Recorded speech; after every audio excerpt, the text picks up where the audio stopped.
Tech's Venture Lab program, and I'd like to welcome all of you to today's Georgia Tech Clean Energy Speaker Series on economic development and the clean economy.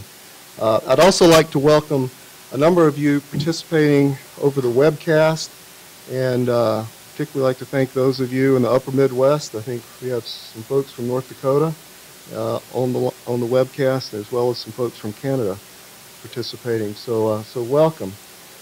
Just a couple of intro remarks, and then we'll introduce the speakers and get on with the program. As you recall, we started this Clean Energy Speaker Series several months ago, about 2 years ago, in fact, kind of framing the discussion as energy demand in the Southeast for the next 20 years through 2030, and then examining energy resources, clean energy and clean technology resources to meet, in part, some of that demand. So last fall, we kind of delved into other technology resources and concluded our discussions with nuclear, a discussion on nuclear energy and its role. And beginning today and going through this spring semester, we're kind of shifting the conversation to a little different context, where we're going to look at some social and national policy issues. And of course, today's discussion is on economic development. Next month's discussion on February 29th will be on national defense and clean energy. So please mark your calendars for that. And then the discussion will continue in March and April. So a number of organizations and folks make this series possible, and I'd like to thank them and recognize them for their efforts. We've got an extraordinary group of advisors. I'd like to thank Marilyn Brown, Valerie Thomas, Jay Hakes, David Scholl, and Ken Ostrowski for all of their support in making this series possible. Also like to thank the law firm Sutherland, Asbill, and Brennan, which was an initial sponsor of the series when we kicked off in November of '09. The Georgia Tech Strategic Energy Institute, McKinsey & Company, who's a thought partner in this series, the South Face Institute, and at Georgia Tech, and a number of organizations, the Enterprise Innovation Institute, ATDC, Venture Lab, and the Brook Byers Institute for Sustainable Systems. So again, thank you all so much for your support and participation. Today's presentations, as well as presentations from previous programs, will be on the website, secleanenergy.gatech.edu, southeastcleanenergy.gatech.edu. And the format is, after our presentations by our speakers, we will have a Q&A session, and we'll pass microphones around, and please be sure to speak into the microphone, since this is being webcast and recorded. And for those of you who are participating over the web, you can send your questions to me by email. So bear with me, let me give you my email address. It's ben.hill@gatech.edu. That's ben.hill@gatech.edu. I look forward to getting your questions. And as a friendly reminder, if you have comments, rather than questions, I would ask that you keep your comments brief and be succinct. Again, mark your calendars for February 29th for a discussion on national defense and the role of clean energy. And I'd like to introduce now Sam Shelton, who's the founding director of the Strategic Energy Institute, who will introduce our speakers. Sam? Thank you, Ben. Appreciate it. SEI is elated to be a co-sponsor of our Ben's Clean Energy Speaker Series. He and his committee have done a fantastic job, we think, creating this series, bringing in very interesting discussions by experts from all over the country, and we're pleased to be a co-sponsor with it. As you know,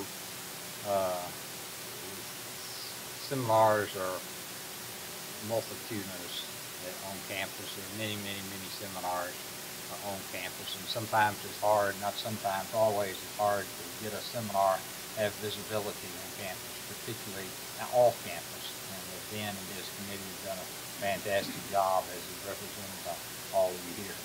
And we really appreciate what Ben and his group has been able to do. Just a word about Strategic Energy Institute that was founded in 2004 to try to address the complexity of and multidisciplinarity of energy issues today. As all of you, I'm confident, are aware, every energy issue that you come up with is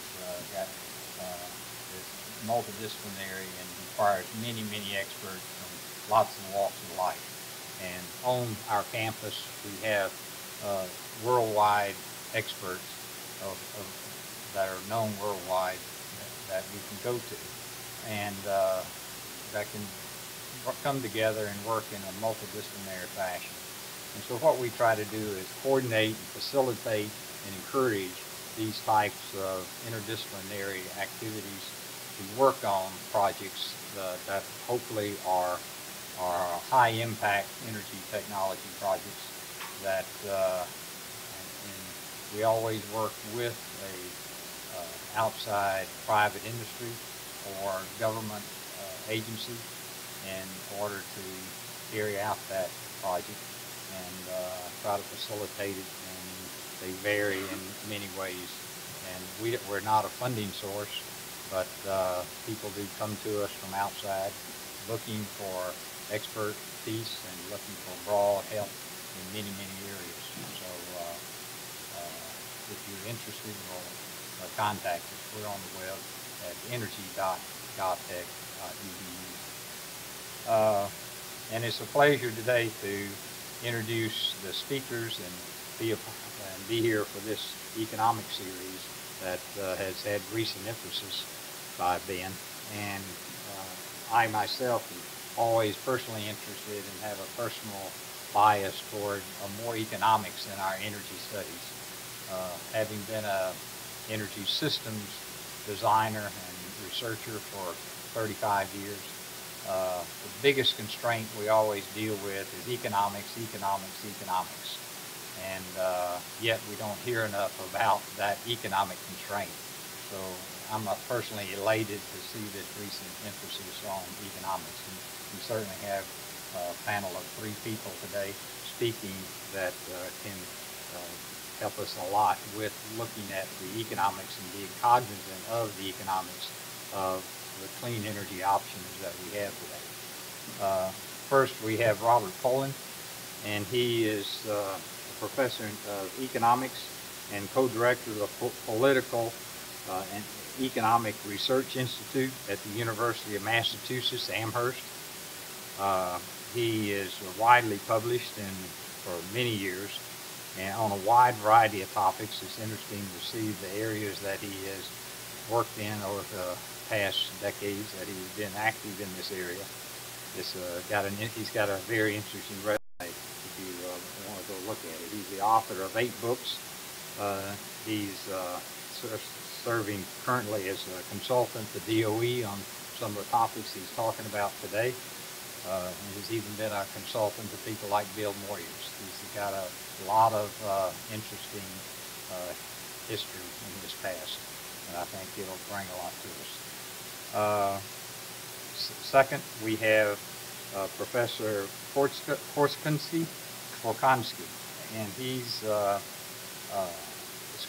he's an associate with McKinsey Company here in Atlanta, stationed here in Atlanta, and he came to McKinsey recently from Tufts University, and he has had recent emphasis in his work in the clean energy area and looking at the economics and the economic impact of clean energy. And he's particularly talking about the local impact today. So I think he'll be a particular interest for the local economics issue.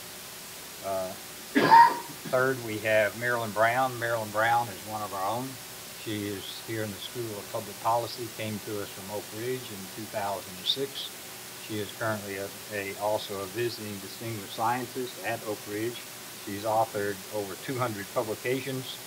She's on the board of directors of TVA, which is an influential position regarding a very large utility.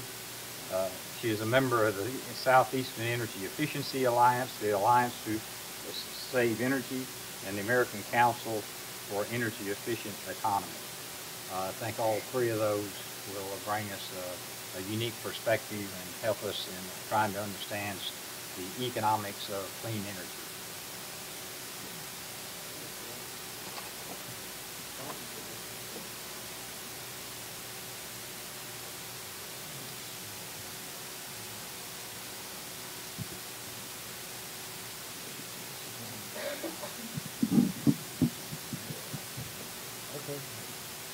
Thank you very much for the introduction. Thank you very much for having me. It's really a pleasure, and I really enjoyed, just before this, I was in Maryland's seminar with the graduate students and seeing that really outstanding work that you and others with you are doing, really extremely cutting edge in terms of understanding the economic policy of a transformation to a clean energy economy. And thank you for your very nice introduction. I think you couldn't have said it nicer, that I'm actually not truly an environmental economist. And the way I myself got into this research was really via the things where I have slightly more claim to expertise, which is in areas of macroeconomics, finance, and labor, employment issues. So the employment issues were really what got me into this, because if you think about job creation, and the way you create jobs is the economy grows. That's how you create jobs. But then when you think about trying to accelerate economic growth and macro policies to do that, then now we can't really think in those terms unless we also recognize the environmental constraints on growth. So we had this overarching issue, which was jobs versus the environment. So my own entry point into this research was to try to figure out possible ways through which we could think about an environmental agenda that was supportive of employment and opportunity, rather than thinking of it as this massive trade-off. So that was really how I got into this. At the same time, there are gigantic gaps in my own areas of knowledge, and so that's why one of the reasons why I enjoyed so much being in on Maryland's seminar. So let me just show you some of my own current research that is probably going to come out in various forms in the next few months. Just to start off, of course, one of the other areas on which I am have zero expertise is climate science itself. And I make no claim, maybe there are some real climate scientists here, I make no claim whatsoever to expertise in this area. And so that therefore, rather than try to engage in debates on the severity or potential severity of climate change, I try to think of it as an economist would, which is to say, let's think of this as a potential threat, and how do you buy insurance against such a threat? And how much are you willing to pay for insurance against such a threat? And so in that way, then I can put it into dollars and cents. I can think about trade-offs, and that starts to sound like an economic problem. So again, I don't know if the overwhelming majority of climate scientists who think that we face severe threats to our environment, our ecology, and potential existential threats, I don't know that they're right. And I know that there's whatever it is, 5%, 10% that say that this is just not right. I have no means to adjudicate that. But I think the fact that 90%, whatever it is, 85, 90, 95% of serious climate scientists think that this is a serious threat is enough, in my view, that we need to think about buying insurance. And that the way we buy insurance is to reduce our greenhouse gas emissions. Okay, so that's really the issue that I'm trying to deal with. And the basic finding from my research is that if we think about building a clean energy economy, one who's driven the predominant source of energy or clean sources and efficiency, that we don't have to think about it as a trade-off, that we do not have to think about it as diminishing economic growth and job opportunities, but rather, not necessarily, but depending on how we design it, we rather can think about it as a means that can promote economic growth and can promote economic opportunity. And that's actually how I got into this with the administration, and thank you for referencing my work with the Energy Department, because that was really the point. I just wrote a paper and then it got picked up, which was called Green Recovery, which is let's take this opportunity of, at the time it was 2008 when I wrote it, I didn't know how severe the recession was going to be, of course, but nevertheless it was, let's think about investing in the green economy as a way of generating jobs and advancing an environmental agenda. Now, some of the things that I was starting with this, I think may sound a bit startling to some people, but I'm strictly, my main references are the Obama administration's emission targets and the work, the excellent work of the Energy Information Agency, their NEMS model, the model that tries to estimate our energy consumption and sources of consumption over the next generation or so. That's really, those are my basic sources. I can, of course, give you details, but I'm really working with those, and I want to show you the nature of the challenge we face and how we can meet that challenge. Now, the Obama administration's 2030 emission targets, including all sources of greenhouse gas emissions, if you translate it, these are often presented in terms of, getting below a certain target, like 80% below 1990 levels, or 30% below 2005. And I find those, that way of referring to these goals is obfuscating, because it doesn't actually tell us what the real number is. And so my major research achievement is to just translate all of these things into absolute numbers. And then we can kind of calculate off of those. So here it is. The Obama administration's 2030 emission target is 4,200 million metric tons of greenhouse gas emissions, total, including everything. As of 2009, we are at 6,600.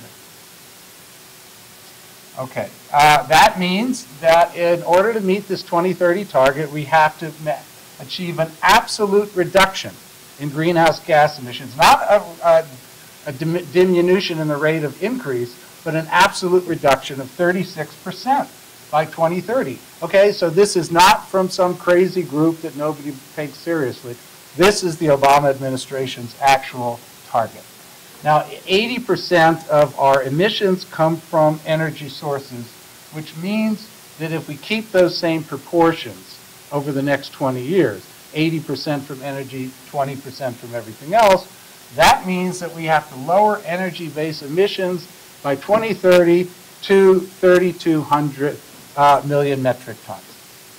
Extremely ambitious target. But it's the target that we need to hit in order to meet our greenhouse gas emissions and control climate change. Now, I actually think that we can meet those targets within an economically reasonable framework, but we have to take these targets seriously, and we have to be focused on two fundamental projects. One, energy efficiency first and foremost, and two, building up the clean, renewable sector. By the way, and feel free to interrupt at any time. Not interrupt. Raise your hand. Scream, whatever you want to do. But no, if you have any issues, I mean, I know we'll have a Q&A, but if somebody is like burning to say something, that's fine. Okay, so right now, the U.S. consumes 95 quadrillion British thermal units, BTUs, of energy. So that's the basic unit I'm going to use. I don't know if everyone is familiar with those units, but they're the easiest units in the end to work with because you can go uniformly across all energy sources. translating everything into BTUs. And so the shorthand term is quads, quadrillion BTUs of energy. And right now, the U.S. is at 95 quads, so you say roughly 100 quads. Now, according to the Energy Information Agency, their reference case based on this NEMS model, their econometric forecasting model, is their reference case is by 2030 will be at 111 quads. And that will translate into, in terms of energy sources of CO2, that will translate into 6,200 million metric tons of greenhouse gas emissions. In other words, 94% above the Obama target, which needs to be around 3,200. Okay, and that is also even assuming improvements over the next 20 years in our efficiency, which are actually pretty impressive. That is, the NEMS model, the Energy Information Agency's model, is assuming a rate of increase, per capita increase, of 0.7%, which of course is well below any reasonable. Hopefully we get GDP growing faster than 0.7% over the next 20 years. You know, maybe we can get it to 2.5%, 3%, whatever. We're almost certainly going to be above 0.7%. So we are, the Department of Energy is assuming a rate of increase of energy consumption which is much lower than per capita GDP.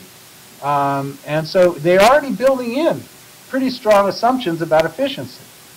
Nevertheless, building in those levels of efficiency, according to their own model, we're going to be at 6,200 million metric tons of CO2, which puts us basically double the Obama administration's own target for energy-based CO2 emissions by 2030. Okay, so that's the challenge.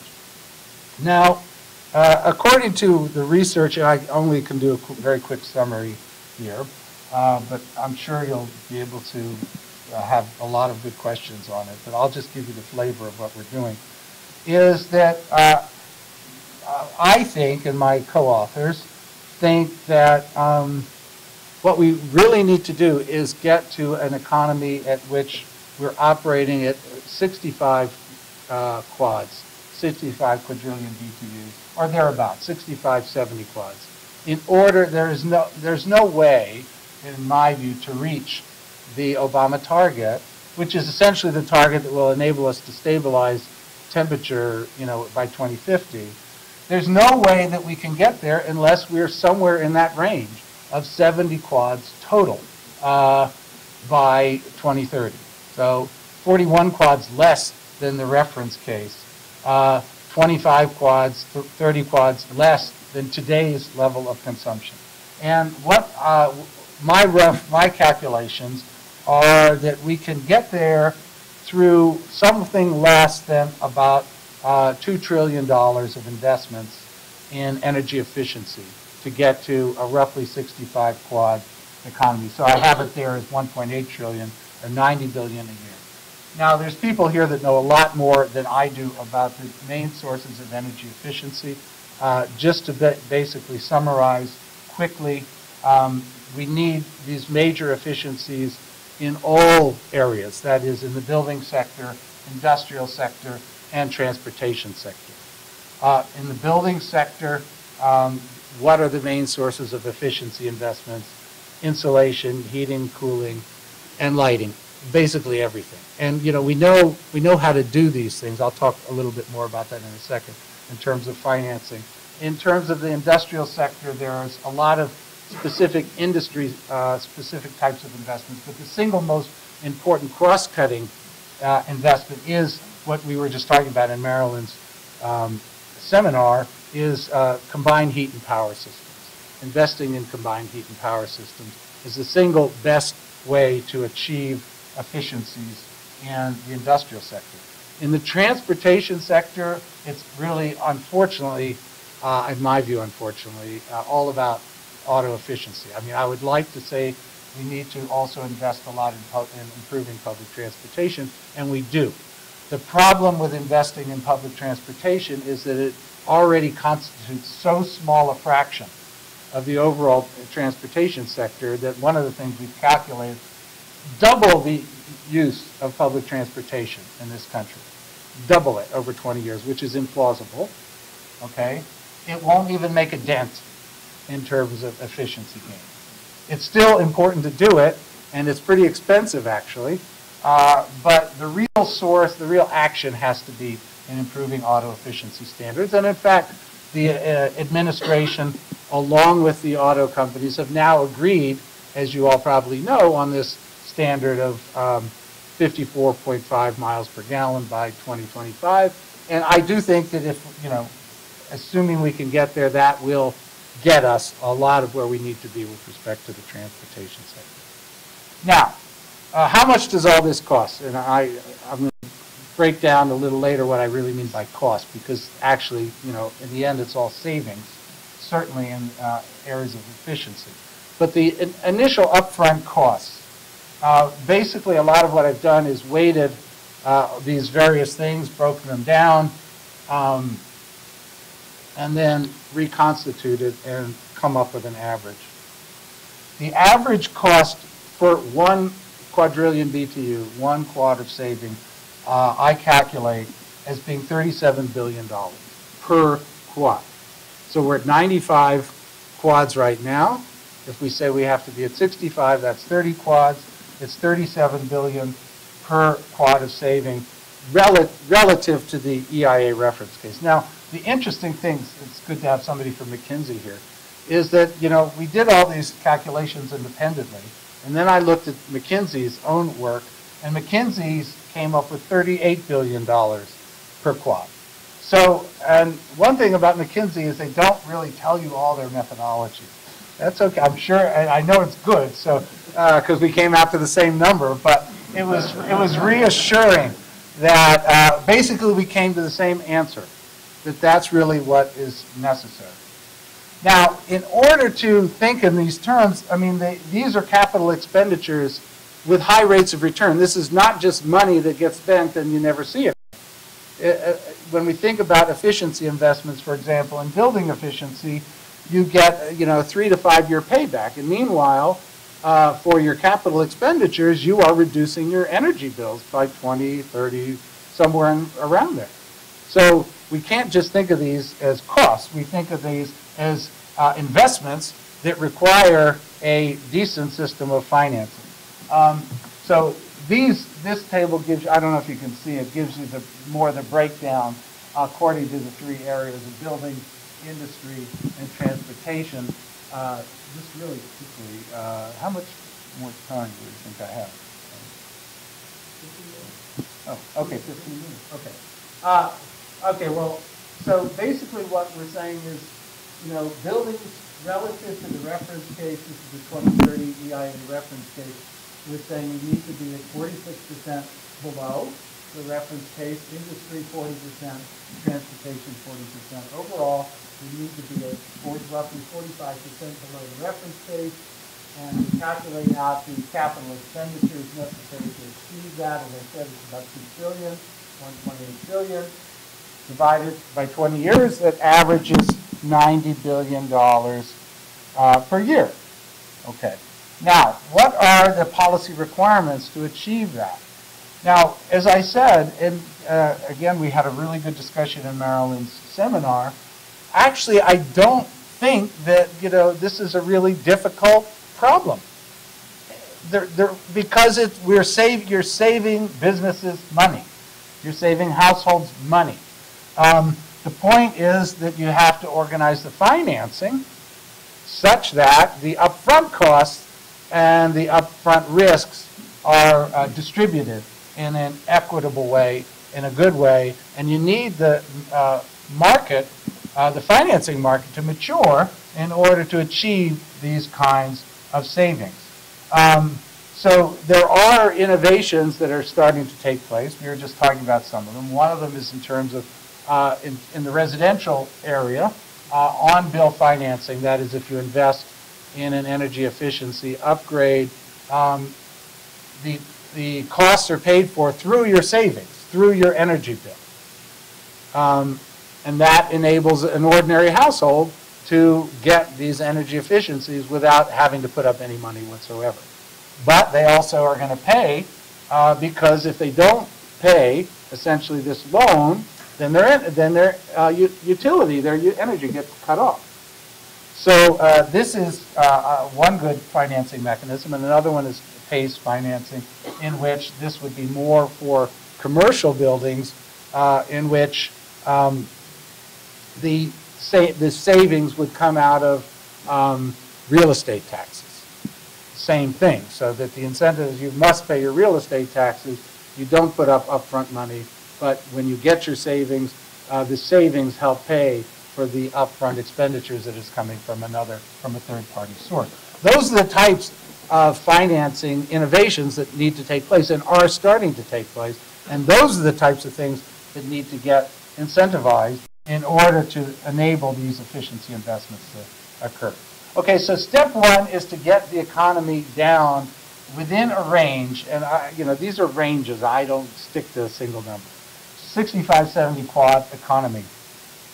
And of the remaining 65 quads, we still will not hit the target, the Obama administration target, unless of the 65 quads, roughly 15 come from clean, renewable energy sources. Okay, so from where we are now today, 95 quads, get to a total of 65 quads, 15 come from clean renewables, which means 50 is going to come from everything else. I'll talk about that in a second.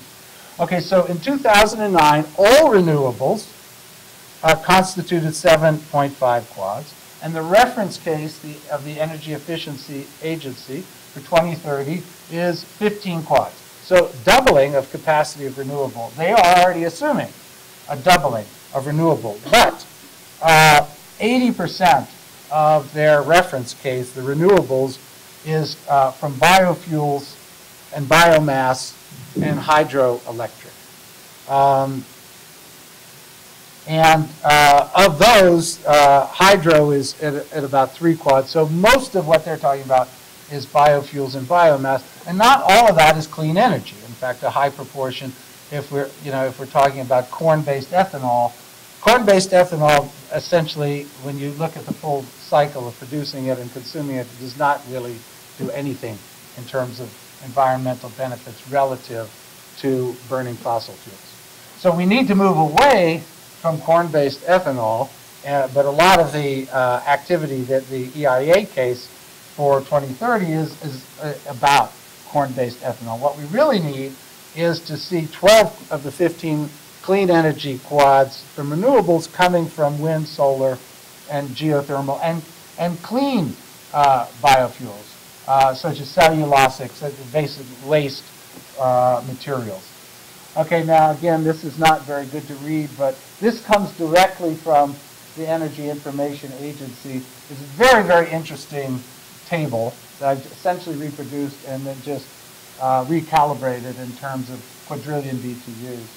So this gives the total cost of alternative sources of electricity. These are all renewable sources. And so it is very useful in terms of giving capital costs, operating costs, additional transmission and so forth, and then a total. Okay, so if you can read this at all, hydroelectric is at about $30 billion per quad of electricity. Wind onshore is also at about 30, and geothermal is also at about 30. So there's actually a lot to work with there, as I'll show you. Whereas solar is not cost competitive, according to the EIA. Solar is at PV panels at 67, wind and onshore wind also not competitive. And then solar thermal is at 100 per quad. So $100 billion per quad of electricity. Now let's compare. This is all also from the exact same source from the Energy Information Agency. And let's compare with other alternative sources. So conventional coal is also at 30. So conventional coal relative to hydro, onshore wind, and geothermal, these renewables are actually cost competitive now. As long as you can produce enough and you can deliver, the cost of generating electricity of these renewable sources are presently cost competitive with conventional coal. They are cheaper than nuclear. This is not according to me, this is according to the Department of Energy. Okay? Department of Energy says that nuclear is at 36 billion per quad. And the one that is cheaper is natural gas, is at 20. Okay? So 20, so it's about 30% cheaper than hydro and onshore wind. So that, yes. The study is from 2011. Okay, and they're estimating it for 2016 because that's how long it's going to take, 2016, to build out these plants, yeah.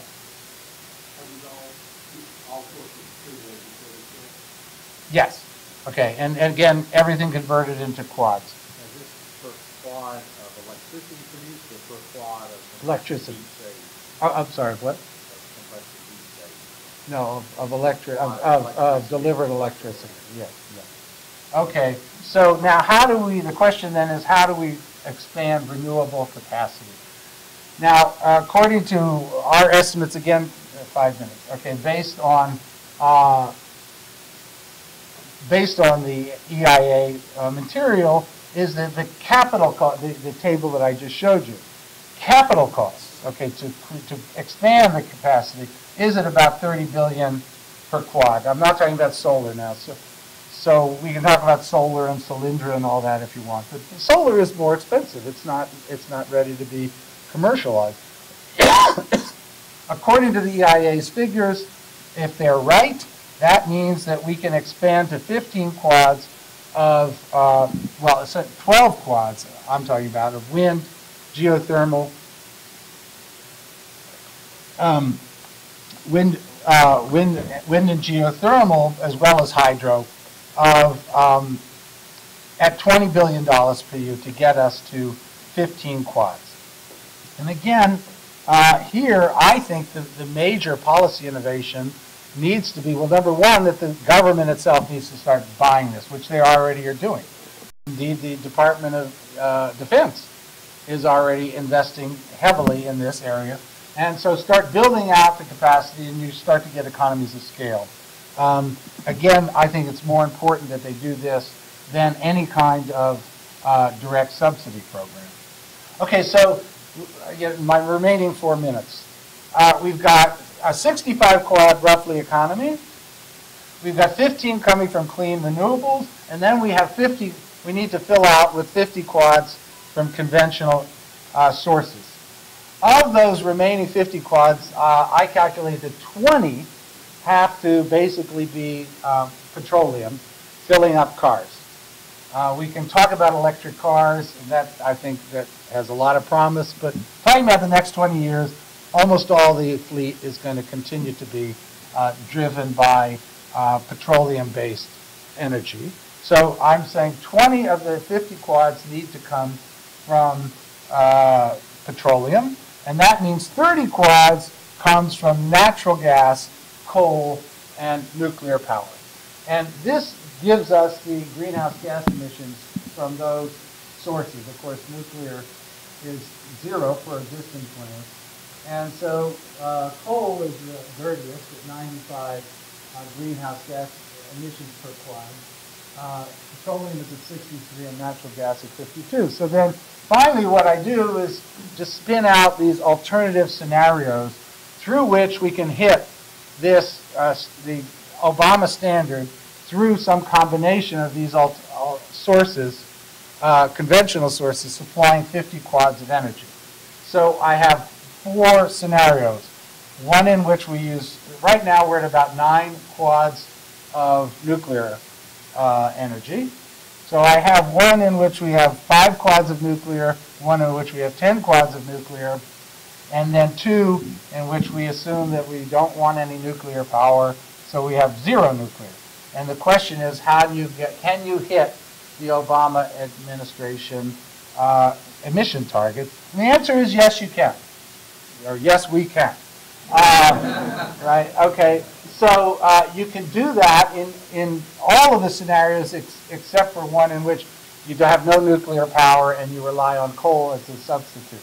But basically, the short answer is, as you can see, this one is with a 5-quad nuclear assumption, 10 for coal. So the coal industry will go down. The coal industry is at about 20 now. So we're saying we're going to cut coal by half. These are serious political issues, I realize. So we're at 3,000 emissions, million metric tons. If we have a 10-quad nuclear, we're at 2,700. And then even assuming no nuclear power, but we substitute natural gas for nuclear, we're right at 3,200. So that's the way, those are the only paths through which we can reach these standards. Now, do I have 1 minute? How much time? Okay, really quickly on employment, which is the one thing that I actually have worked on the most, which is what is the impact of these investments on employment opportunities? And basically the way I've done it is to ask the question, okay, you build out investments in energy efficiency, and you build out investments in expanding clean renewable capacity. What do you get in terms of jobs?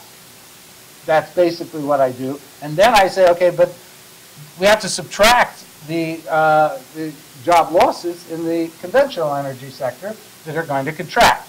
So that's basically what I do. And here's the kind of the overall aggregate story, which is that those investments in clean energy, and I'm not talking about in Maryland's seminar, they're talking about various kinds of second-order effects as well. I'm just talking about direct spending investments in clean energy.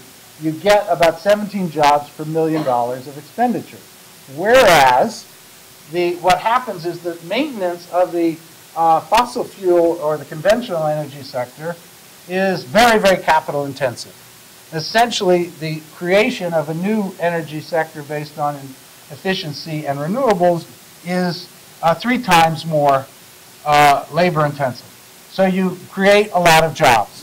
And if we talked about it in terms of this investment project I had here, it's going to create about $2 million jobs per year for investing the $110 billion per year in efficiency and renewables.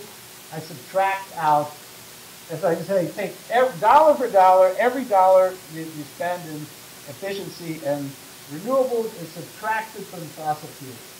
You net out 1.2 million per job, per 1 million jobs per year of investment.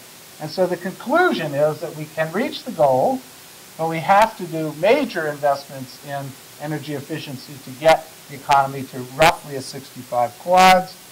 Renewables, we can also get to 15 quads, of which 12 are clean energy, wind, geothermal, hydro, and solar. And then we have oil contributing 20 quads, and then we have these various scenarios for the other 30. And you can get to the goals, and it will be a significant net source of job creation. So that's basically the way through which I think we can achieve our environmental goals and our goals, our social goals in terms of employment. Thank you.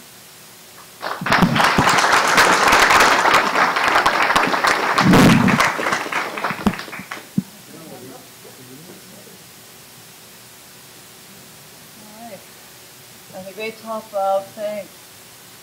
Nice to be back here. I gave a talk here 2 years ago on energy efficiency in the South. Is there a lavalier, or do I need to hold this? Oh, there's this. That one.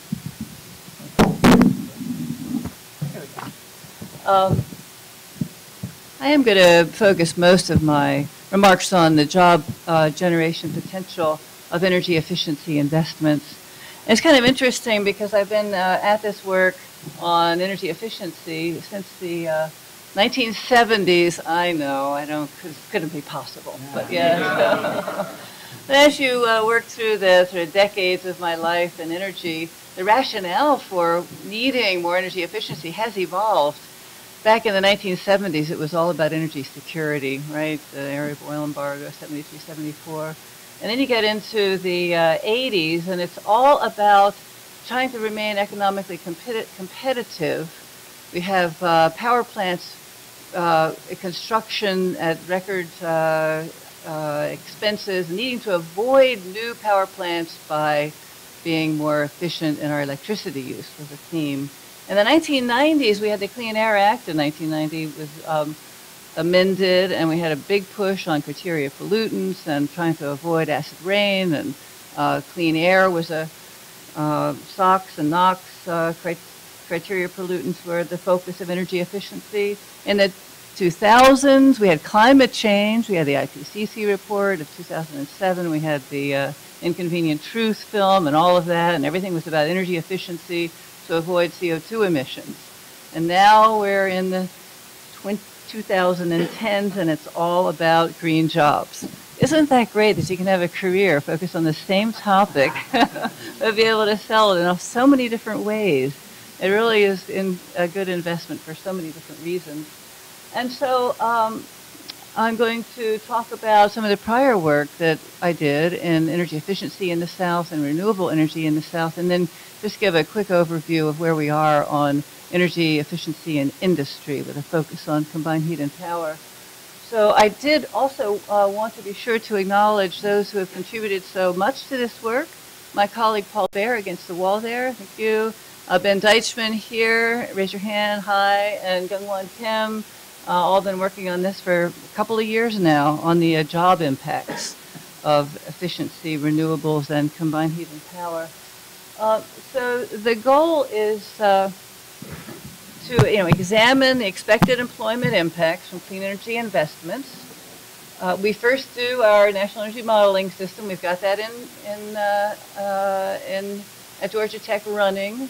And we put our policies through it, and we put our economic cost assumptions through it, and let it roll, and it gives us output like how much we're going to have to invest in this new scenario, and what kind of savings, and we get new prices and their second order effects. It's a wonderful general equilibrium model that allows us to do much more than you could do just on your own computer with some kind of an Excel spreadsheet. And then we take those results and we input it into an input-output model. That's why we call this the hybrid NIMS input-output approach, and that's how we get our jobs multipliers. So interestingly, when we did our efficiency work, we had jobs coefficients for energy efficiency investments at 16.45. You can see, as Bob was saying, relative to electricity at 5.6 and natural gas at 8.4, $1 million spent on energy efficiency dominated by labor-intensive construction and other investments gets you much more in jobs. It's easy to see just looking at the assumptions from the IO model. And now we have the assumptions we used in our renewable energy in the South study. 16.97 was the number for every $1 million invested in renewable energy. So we have bracketed your number of 16.7. I am pleased. I hadn't seen that before. So we're right on par. And again, the lower multipliers and coefficients for investing in power production, natural gas, oil, and petroleum industry. So a little bit about our methodology. In the efficiency in the South, we imagined there were 9 kinds of policies and programs that were implemented across all of the states of the South. And I guess I need to tell you that this is the South we've been dealing with. So it does span Texas all the way up through the District of Columbia. And our policies covered residential, commercial, and industrial sectors. We put these through the model. And then in the renewables study, we look at all of the sources, in this case of renewable electricity, including one of my favorites. Is Yu Wang here? Yeah, she did the analysis of expanding hydro, where you're dealing with existing dammed reservoirs that have enough of a fall to be able to support a turbine and to generate electricity. There are 83,000 of these in the U.S. These are dammed water bodies that could be producing power. So she looked at that. I was looking up the number, Bob. You asked me how much did that give? 5 quads in the south potential. Yeah. And we, so we looked at all of these and we're sort of answering the question, how much renewable resource is there and could we meet a portfolio standard? So you need to go to some more of the writings on my website and you'll see the answer to that is yes. And if you want some more details on those reports, there they are. But our job generation numbers and our renewable generation numbers are great for these two scenarios. Now, these are major, this is not business as usual. This is where you imagine spending billions of dollars on both renewables and efficiency, and these are the kinds of job benefits. But I just want to keep pushing along and show you we did this for each of the renewable resources. And the one in the box there was combined heat and power that we felt we didn't really do very well because there weren't any studies at the time that had broken out the kinds of investments that you need to make to put in place a new combined heat and power plant. Well, a combined heat and power system looks like that. It's the combined production of thermal and electrical energy, deriving a single process that ends up being 75 to 80% efficient relative to having a boiler on its own and buying your power from the grid. So highly advantageous in terms of being much more efficient. So I want to step back for a minute and ask, why are we bothering with the industrial sector? Why don't we go into just, say, one of these more exciting, I don't know, obviously green fields? Well, the ability of the United States to manufacture goods and sell them to the world has been the mainstay of our position in the world economy as a superpower. But despite that historic strength, there are a lot of threats to being able to sustain that. There's a global competition for exports, for investment capital, for raw materials. It's all intensifying, and U.S. manufacturing, as you know, is struggling to remain competitive. All kinds of statistics I can quote on the decline of U.S. GDP going from the industrial sector, starting with furniture, clothing, textiles, now extending to information technologies, and including a lot of the green technology fields. Our production facilities are moving offshore. Now, some contend that that's a natural transition of an economy through time. You start agricultural, you go manufacturing, you go to high tech, you go to service, and, you just say goodbye.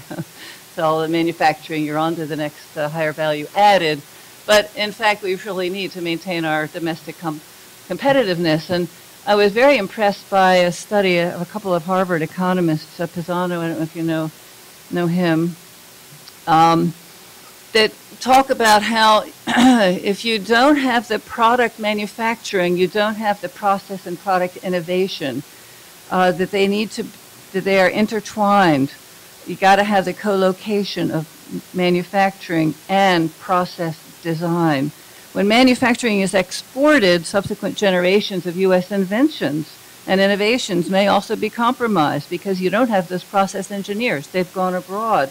Companies find it difficult to develop that next generation of products. The outsourcing of manufacturing ends up creating a downward spiraling effect. And it's just simply got to be stopped. And there's some evidence that we are nipping it in the bud.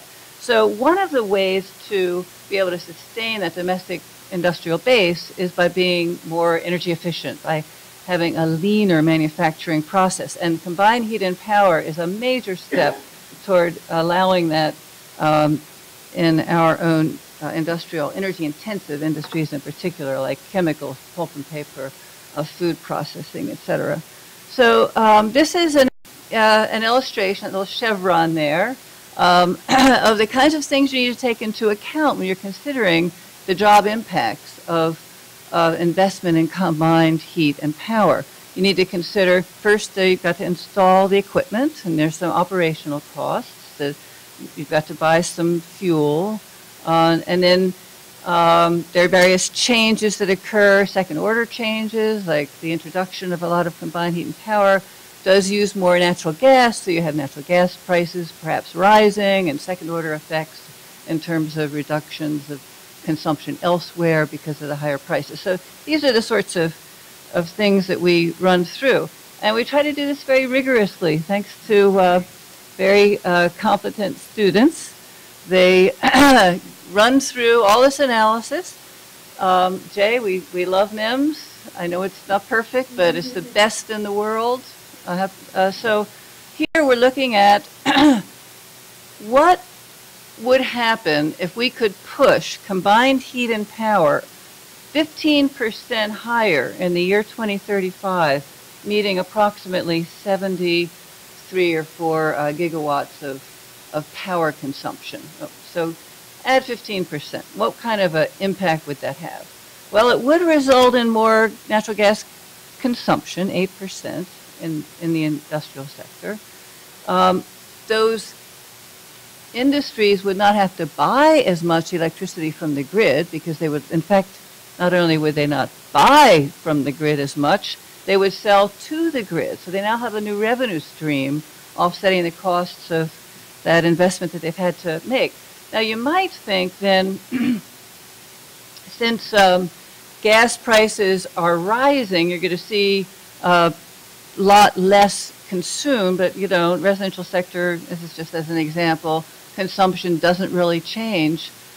Commercial electricity prices, these commercial buildings, electricity prices drop because the cost of power generation in this country decreases because you're now getting access to the cheaper electricity from combined heat and power. So there's a 2% drop in electricity prices, and there is a $2.4 billion reduction in the cost of electricity to commercial buildings. This is just an illustration of the primary first-order effects and then the second-order effects that improve the energy profile for the nation as a whole. It doesn't just stay isolated to the industrial sectors. It's something we can all benefit from. You know that theme of there's got to be a way we can sell it to everyone. Yep.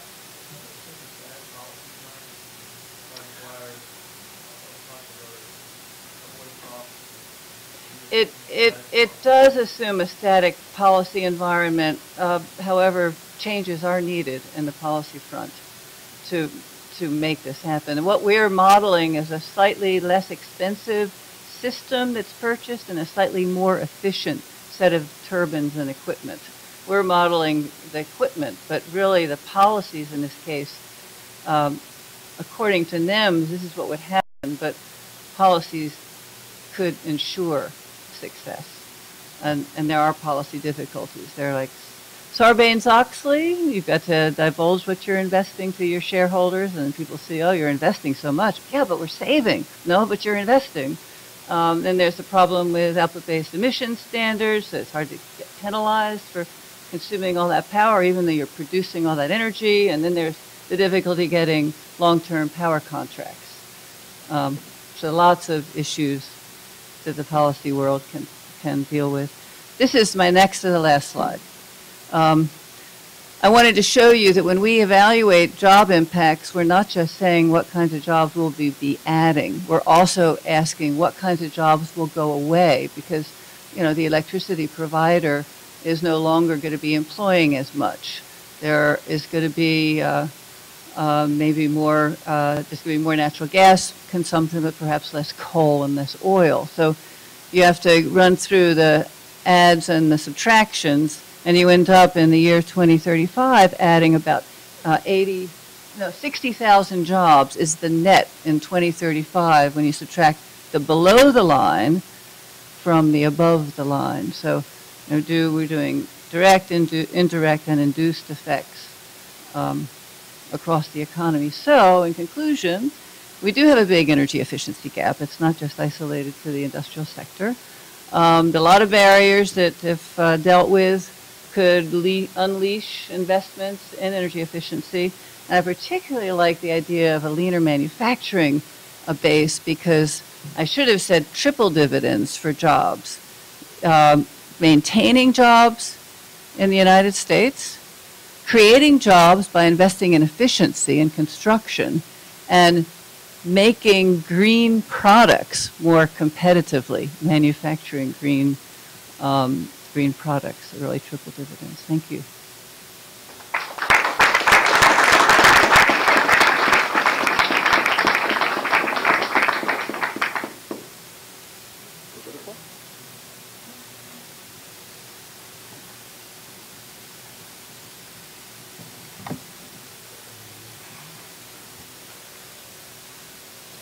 Good afternoon, everyone. Is this good enough? The mic? Good. So it's great to be here. You know, as Sam said before, I've been with McKinsey for close to 2 years, but before that, I was an academic.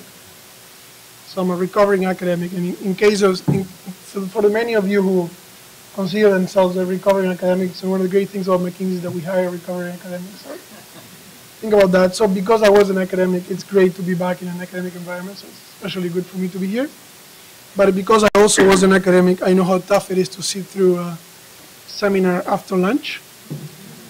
So it's 1:30, and I have the privilege of being the third talk. So I'm going to try to be brief and entertaining, and then leave enough time for people to ask questions. I'm sure there's a lot of questions for Bob and Marilyn, hopefully also for myself.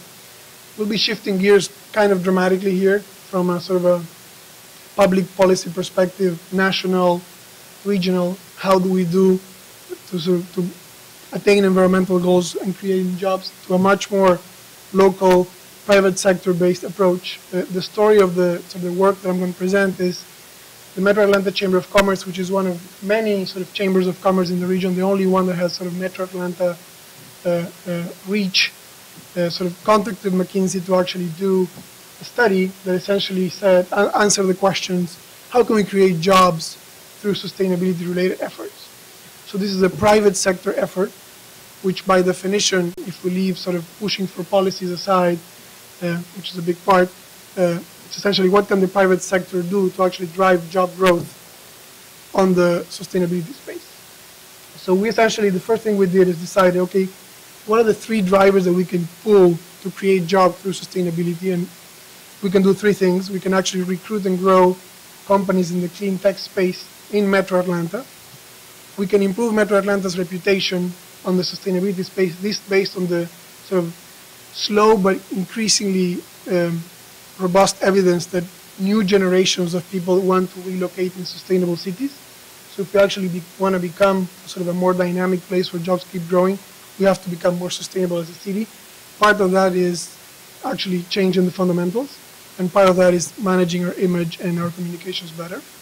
And the third piece is we actually are home to a bunch of very sort of forward-thinking from the environmental front companies that can share actually best practices with small businesses that make these businesses, you know, across these talks, it's clear that there's a bunch of opportunities in the sustainability space that actually make it more economical. So if we share these practices, how can we make businesses more economical? Those are the 3 sort of levers that we're going to pull. We suggested pulling. I'm actually going to focus on the first one today, because I think it's the one more directly related to the short term of creating jobs. First thing, the question that we need to answer is, you know, why? Why do we need to create jobs? Is the sustainability space worth looking at all? In Atlanta, we have a clear advantage in logistics, sort of medical technology. Do we need to look at the sustainability space? Does it make any sense? And the answer is, yes, it does, for a bunch of reasons that are sort of captured in these 4 graphs. It's a significantly large sector of the economy. CTS is an acronym that we're using for clean tech sustainability, just because we couldn't get alignment on a group in terms of if green jobs is the right way of calling these jobs. We think that's sort of maybe a narrow. We're talking about public transportation drivers, waste collection workers. It's broad, so we're calling it clean tech sustainability. It's actually a big sector of the economy, bigger than the fossil fuel sector. The wages are actually higher than the average wages. They're particularly skewed toward middle wages, not high wages, but still, one of the things that Metro Atlanta Chamber was concerned is that we actually create jobs that are good paying, well-paying jobs. And then, you know, part as a result of the stimulus, but essentially these jobs grew throughout the recession, which is sort of an encouraging sign. And then it's very hard to project jobs into the future. I mean, Bob and Marilyn have done it, but from a sector-specific way. we have projections for revenue, and these companies that operate in this sector are projected to grow a lot in the next 10 years. So these are all sort of elements that make it very attractive for a region like Atlanta to go after these jobs. I think it's good to stop and sort of think, what are we talking about? One of the big, it's difficult actually to nail down what are we talking about when we talk about sort of clean tech sustainability jobs, because these jobs don't match one-to-one to NICIS sort of industry categories. Some do, but most don't. So we actually are leveraging fairly heavily a study that was done by the Brookings Institution. Very, very comprehensive study. Essentially builds a database of these jobs from the bottoms up. So essentially identifies all the companies that operate in this space, from solar panel installators to bus drivers. And the trick here is that many of the people that do these jobs do install solar panels, but also install non-renewable things. So it's very hard to set aside. They actually do that job and come up with this big database that includes all these sort of types of jobs that range from park rangers in the conservation, people that are harvesting organic food, to more traditional sort of that we would think as green jobs, as people that are doing battery technology and fuel cells. And the first question that we asked ourselves is, okay, how do we fare right now, Atlanta? We don't have a reputation.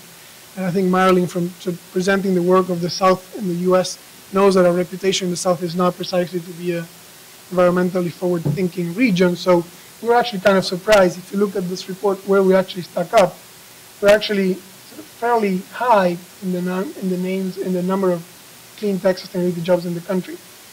The highest city in the South, and even higher than Boston. This is part of how, as a result of how this was defined, right?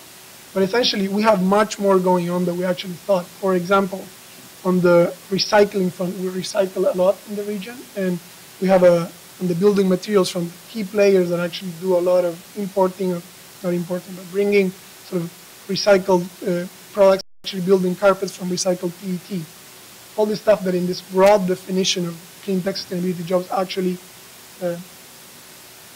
which we agree is meaningful, provides a great starting point for Atlanta. And then what the Metro Atlanta Chamber does essentially is has a team of people that are very focused on actually recruiting companies to the region.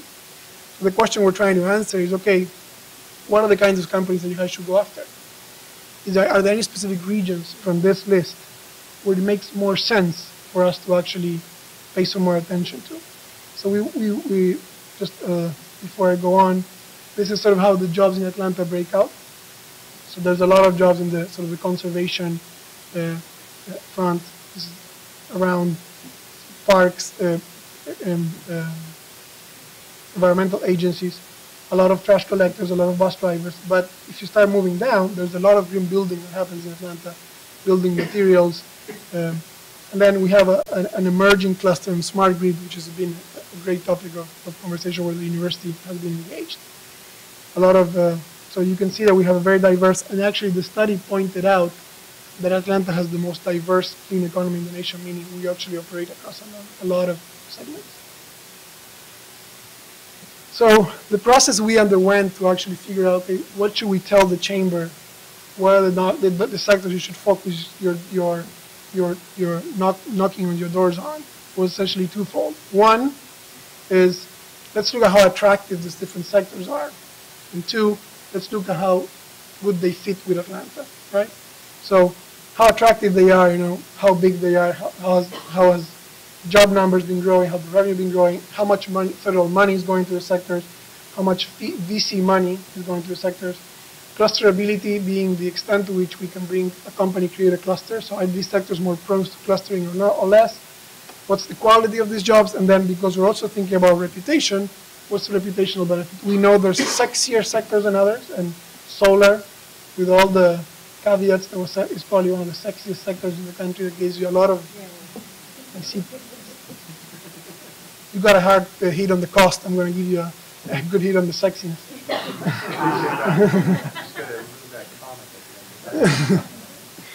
So sectors that if we bring them become very visible and sort of enhance our image as a city, as a sustainable city. So that's sort of one of the criteria. The other criteria is how are we positioned to actually capture these sectors? And then the things we're looking at is it already a big hub for these sectors in the U.S.? that we should be that we're competing with. We have a natural sort of a almost self-evident position to be a hub for water technology because of we have sort of if you look at across the world where we have water technology clusters emerge is where there's a lot of scarcity, and we have a history of scarcity and very, very forward-thinking sort of environmental water conservation laws. But there's other places in the world that are actually, even in North America, that are sort of competing to become this hub for water. That's an example. Where do we start now? How many jobs do we have now? Are we starting from scratch or not? Existing local momentum to the extent that do we already have, we're measuring this, for example, do the politicians and our government officials believe that this is something that we can do? This is an area where renewables don't fare as well in Georgia as they do in other states. We are one of the few states that doesn't have a renewable portfolio standard, all the things that I'm sure people here know by heart. Match with talent pipeline, now this is very appropriate having a conversation at Georgia Tech. To what extent do we provide outstanding talent in key areas? And this is an area where, for example, solar does very well. And then existing economic development activity. The chamber, even though it hasn't been actively looking for these sectors, they're getting queries about installation. So we actually can measure which of the sectors are actually being more interested in coming to Atlanta, and that provides an indication of our sort of competitive advantage. So what we did is created sort of a heat map, a matrix that essentially places based on all these dimensions where the sectors fare based on attractiveness and fit with Atlanta, and told the chamber, the sectors that are in the top 6 boxes are the ones where we think you have a bigger, sort of a probably bigger bang for your buck in terms of actually chasing the sectors. And smart grid is in the top right side, essentially because we have a big anchor here, which is GE Energy, and that creates, and we already seen GE Energy actually creating other companies interested in coming to Atlanta. Big sector. A lot of work in this university, a lot of work in the Technology Association of Georgia. And then sort of we have a big push on batteries, a sector of batteries, water, green building is a big strength. And then so recycled content products, people don't think of that as sort of clean tech jobs. We have a big push on that. Services, we are strong in services across the board, so there's no reason why we can't extend this to clean tech. And then solar, essentially driven by actually a bunch of players that are actually playing here, leveraging sort of Atlanta's manufacturing logistics sort of strength for the solar sector. The next thing we did, and this is a sort of an attempt to dimensionalize what would happen if we actually became leaders in these 6 segments. And the way we did this is essentially start the blue, sort of dark blue is the number of jobs we already have, where do we rank, and where do we move. So essentially, for all these sectors, all we're saying is that by 2017, we want to become a top 10 destination. It's not an extremely ambitious target, but it's essentially, we'll become a meaningful player. And the only sector we're actually saying we can actually become the U.S. hub is actually smart grid. If you add these jobs up, essentially we're talking about 6,000 jobs. To dimensionalize that, the chamber, that's essentially the target that the chamber has for every year. We want to recruit 6,000 jobs to Atlanta. So we're saying you can add a year in 5 just by recruiting clean tech jobs. And the way this is going to be done is twofold. First and foremost, essentially have a focused effort to actually go after these companies and leverage all the advantages that essentially led us to actually pick the sectors. And second, it's a much more sort of slow-moving pace, is let's try to move the policy environment to the extent that we make it more attractive. Not only the policy environment, but the educational offering that we have, how we make industry and academics involved in recruiting efforts.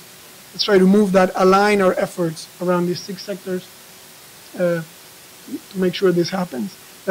We, of course, are not saying that as an economic development sort of objective that if somebody that does regulation and compliance or energy saving CPG wants to come, we're of course open-armed, but that essentially the sectors on the top right-hand side are the ones that make the most sense. This is essentially what I was just talking about, which is how we're actually going to do this. This is the chamber element of it, which is proactively target companies in this space. Create a leadership council that is actually going to be the voice of the business community pushing this forward. and then work on policy and other measures that are actually going to increase Atlanta's competitiveness in the short and medium term. And just to finish, one of the things when you talk about people that have been in this, sort of in the war front, trying to bring these companies here, one of the things that come up again and again and again is that we have a welcoming political commitment and policy environment. And this is not only about renewable portfolio standards or support for deal closing fund structure bring this company. It's also about how committed the policymakers are, even in their statements, about moving to a cleaner sort of economy. And this is something where we are lacking. Also important, sort of the money aspect. We are competing to some extent with states that have 10 times more deal closing funds for these industries than we do. And that's a mountain that's very, very hard to climb, but it's something that we should keep in mind to the extent that we make the calculation that actually spending this money makes sense, right? And that's a big caveat, making sure that we're not just buying jobs. It's okay to buy jobs if those jobs bring back more than it costs you. So basic cost-benefit analysis. And then the piece that I think is cheaper and easier, but it's equally important, it's actually making sure that we're communicating with an actual single approach, and that we are recruiting everyone from the community in this goal. And it's key. People told us, I think Georgia Tech already does this to some extent, but it could be sort of ramped up.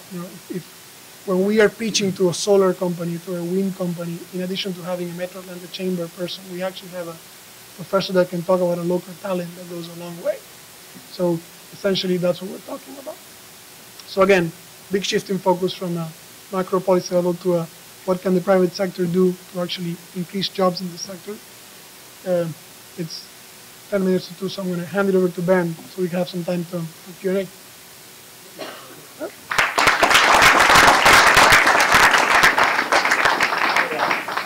For our speakers, like sitting here, we'll have some.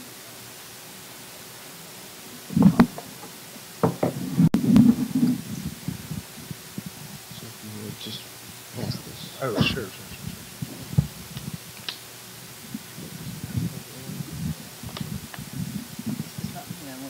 So I imagine there's some questions. Good afternoon. Greg O'Brien. If you could all address the concept of a price on carbon emissions and what's happened since Kyoto, and do we see anything on the horizon for the next 10 years that may even address that, and then with regards to externalities associated with carbon emissions? Well, I'll start. We've done a lot of analysis of what would happen if we did put a price on carbon that reflects the damage costs of CO2. There's a good agreement now across agencies. There's an interagency report that was published last year, 2011, that means that they can regulate using the particular cost that has been agreed to. But I don't think there's going to be anything proposed even this year until after the elections, and even then I don't think we're going to see it for a couple of years. The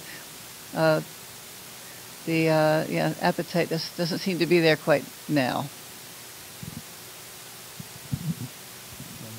Well, I can say the following.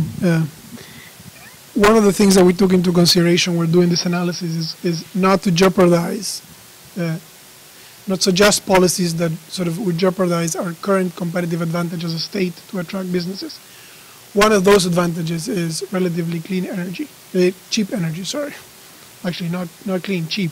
To the extent that tomorrow there's a price on carbon, that dramatically changes the equation, right? And so our scenario, so far as a scenario that assumes that in the short term, there's not going to be because then suddenly our energy probably will become much more expensive, and then suddenly our competitive advantages change. So the only thing I can speak to is our scenario operates under the assumption that in the short term, there's not going to be a price of carbon, and therefore maintaining sort of cheap energy as a competitive advantage for Georgia is one of the things that we need to keep in mind. But that's not taking a position, it's just taking a fact. So I'll just add, the organization that is commissioned this latest research that I just showed you called the Center for American Progress in Washington. I was just speaking to them. I was in Washington last week, and they said, you know, write this paper as if there is no price on carbon because we don't expect that to happen. But the other assumption is that the existing environmental regulations are enforced, including existing regulations on coal plant emissions. And so one of the things that is built into some of my assumptions is that if you, the one that has the coal at 10 quads, where coal is now at 20, that if you actually enforced just the existing regulations without any price on carbon, the estimate, this is again not my own estimate, but the estimate of the Deutsche Bank, they have a research division now that looks into this stuff, is that coal would be at roughly 9 to 10 quads. The only other thing your thought prompted me is, you know, energy prices, conventional energy prices are not always so cheap. As we know, oil prices spiked last year at, you know, and at the pump was over $4 a barrel. So, you do get a significant demand elasticity when, you know, actual public transportation goes up very significantly when you get those kinds of spikes. So, you know, a good, well-designed policy for a price on carbon, I think, would certainly make all the types of things that I'm talking about a lot easier to implement. All right, so I had to write my question down. But in my spare time, I run a website focused on residential energy efficiency, and I think financing options are attractive there. But my job is selling energy efficiency projects to commercial and industrial customers. And whenever I bring up financing options with them, they kind of shake me off and say, no, you know, we're not really interested in that, whether because their financing approval process is complicated, or I don't know, or if their options aren't available. My territory is the Southeast. What has been very effective is direct utility incentives. So, for instance, we just did a project in TVA territory, and the utility incentive was on the order of $100,000 on a $200,000 project. Now, if I were to drive 10 miles south to Alabama Power, that utility incentive, and the power's coming from roughly the same area, drops from around 100,000 to 0. So takes my project payback from, say, 13 months to 26 months, 27 months, and under 24 months is kind of the key. So, and again, we're going from upwards of 6 figures down to 0. So my question is, what policy regulations need to be put in place so that Alabama Power can offer an incentive similar to the TVA, which gets these projects off the ground and gets them done? I'm not speaking on behalf of the Tennessee Valley Authority in my position as board member, even though I did help to approve some of those incentives, and I'm very pleased that they are operating. However, you should also know that the industrial customers in TVA's territory, many of the big ones object to rate basing those incentives. They say they are doing fine on their own. They would rather keep rates low than have TVA dispersing revenues to. Georgia Power offers an incentive to commercial customers, but industrial customers they object to, so there's no incentives available for industrial customers because they say, oh, we operate as efficiently as possible already, which they not do. So you need to overcome the reluctance by the large industrial players who say that they have energy managers and they're very sophisticated and they really can do a lot on their own. You need to show what added value the distribution of these incentives would give them.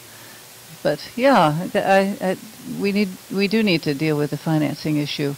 It is a significant barrier for industrial efficiency. It's hard to compete. You know, it's so much more attractive, sexier to go with that greater production and that new product than it is to produce your existing products cheaper by saving energy. That's, you know, ho-hum kind of exciting to some of us, but no. Hi. Does this work? I'm going to make an assumption here. I want everyone to kind of go with it. I own the Southern Company. I make tons and tons of coal, have fired power. I have a huge investment of infrastructure, billions of dollars I have invested in coal-fired power plants that produce a lot of pollution. But you know what? I don't really care, because with all due respect, Mr. Amherst, Massachusetts, I don't pay for it. I mean, 30 years down the line, the insurance costs, I'm not going to pay those. And then this idea of 17 jobs that are going to be for per $1 million, and they're going to be higher wage jobs. Why do I want to pay for higher wage jobs for some clean economy and lose my the cost of my infrastructure? My infrastructure I've already put down, and you know what else? Tons of money. I have tons of money. I have tons of money. And I don't care about clean jobs or anything else. I run the Southern Company. And I also have tons of power. I can get the government to do almost whatever I want. I control the Public Service Commission. And they consult me because I produce the power. And then they decide how much power they're going to produce and how they're going to do it. They're going to set the laws. So I don't really want to pay people more money to make green jobs. I have tons of power. I have tons of money. Can you guys maybe convince me, the Southern Company, to try and make an investment of some sort or to transition to clean jobs? I mean, ethically, it sounds good, but I don't have any ethics. I don't care about people. So tell me how I'm going to make money from investing short-term in green jobs. Well, I guess the short answer is you're not. The short answer is that the coal industry, there's no way that we're going to, if we take global warming seriously, forget about the jobs for a minute, there is no way that we're going to be able to sustain a coal industry at roughly the level it's at now. It's going to be cut in half, or thereabouts. So the only way to deal with it is to have some kind of serious compensation. Yeah, I had it there. Yeah. That's what I'm saying. Yeah, if you even forget about global warming, but if you follow the existing environmental regulations, again, this is not me. This is Deutsche Bank. This is their estimate that your industry. And it's funny how people love to pick on Amherst, Massachusetts. That was a good line. Here's some professor from Amherst, Massachusetts, like ultra left. I was ready for that one. So not me, Deutsche Bank. According to the Deutsche Bank's estimate, if the only existing regulations are enforced, which means that the costs for old, really dirty plants become excessive and no longer profitable, then I don't know if you have a nice clean plant or, well, you're going to be out of business. And so, I know you are. I know you've even got a few presidential candidates working for you. Obviously, I myself am very concerned about the employment issues, the community impact issues, and these are real. And so that in order for these policies, the clean energy policies to take effect, we do have to have compensation. I don't know about for you personally, but for the community in which your workers live and so forth. And the energy efficiency investments do save money. So there is going to be money to be used, A, to invest in the community for efficiency, and B, to capture some of those benefits and spread them to minimize the pain. But there will be pain, which is why, of course, people like you are going to be vehemently opposed. And I don't know that there's any other way around it. Which is? Can I make a Yeah. comment? Okay. We do elect our public service commissioners in the state of Georgia. They are elected statewide, as you know, which makes it hard to have them reflect any particular regional preferences, but they're the ones that set the rules of engagement. They set the return on investment for Georgia Power. And if we wanted change, that would be a great place to begin. And so shame on us if we don't, is my view. I'll just make real quick on follow, very quick. So, you know, if you see the handwriting on the wall and you're making a lot of money, then you can invest in clean energy economy, where there's all these incentives and benefits.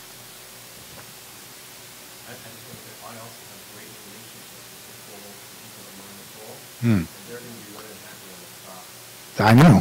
So we have to find other jobs for them. And the fact that you have 3 times more jobs per dollar of expenditure means that there will be more jobs, not as coal miners, but we will convert to a more labor-intensive economy. And there have to be transitional policies for that. Yeah. I heard 37 billion and 38 billion for quad saved.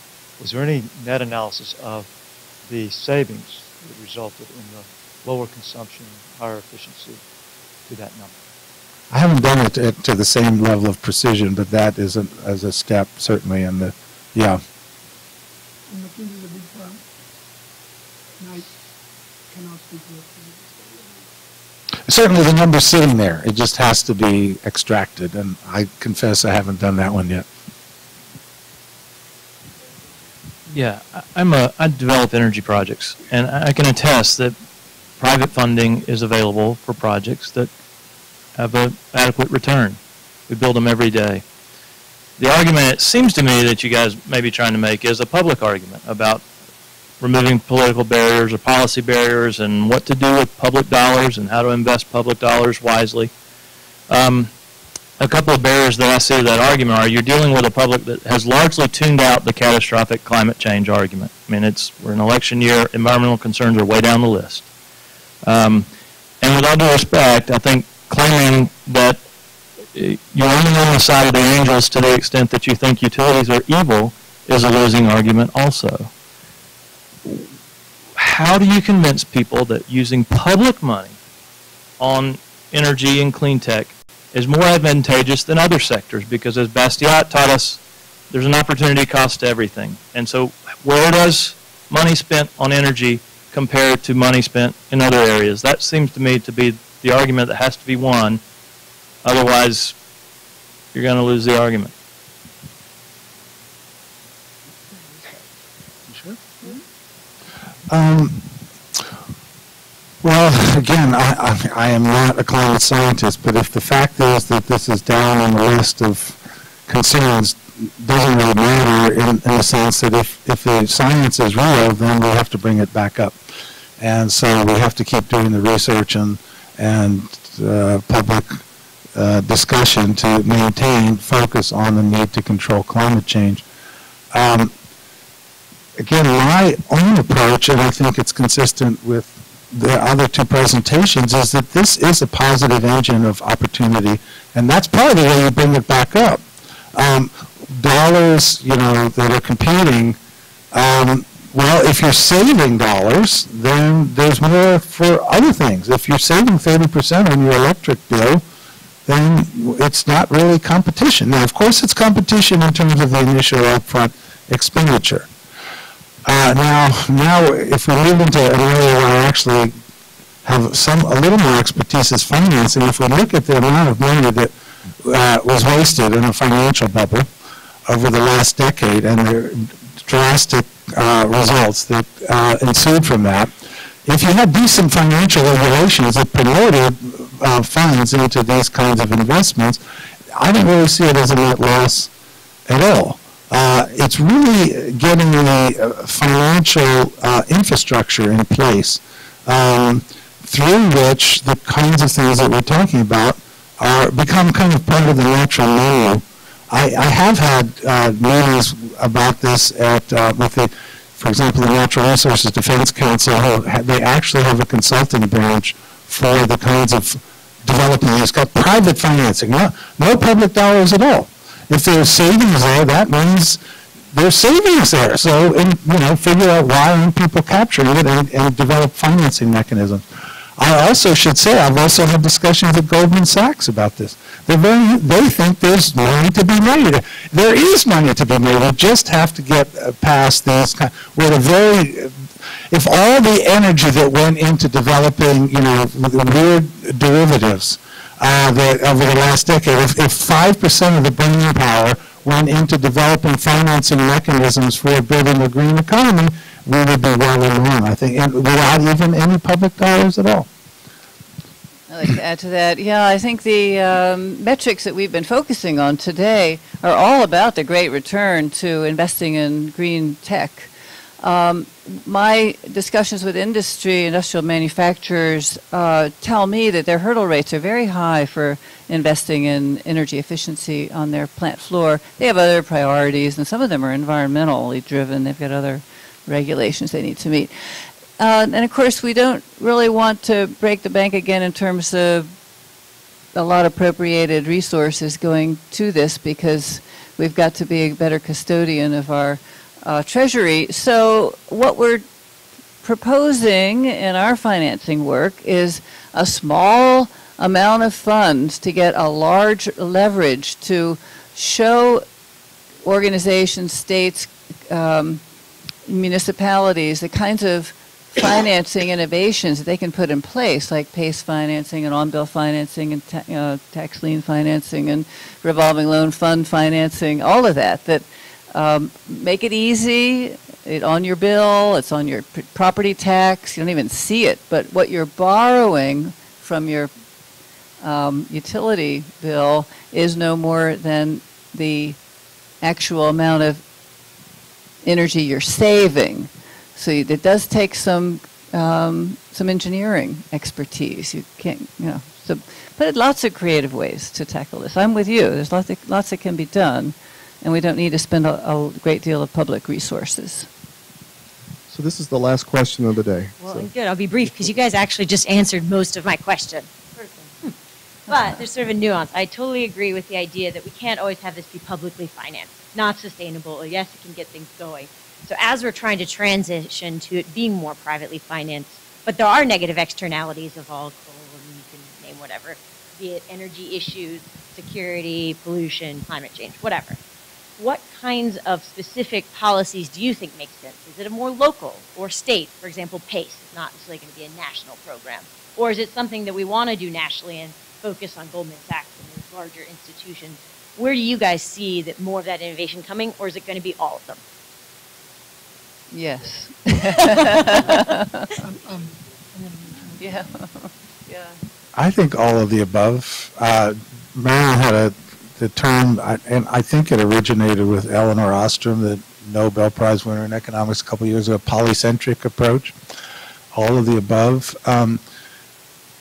I do think that we shouldn't think of it as a massive public policy project. It should be mainly private. And then the role of the public sector is to help promote these financing innovations. And then I think it should take off. I mean, I assume like something like carbon pricing would be the easiest way, because then there would be an incentive. But without that, then we have to get a little more creative. Yeah. Let's thank our speakers for their great presentation and the great program. Thank you so much for being here. Remember, February 29th, when the topic will be National Defense and Clean Energy. Thank you.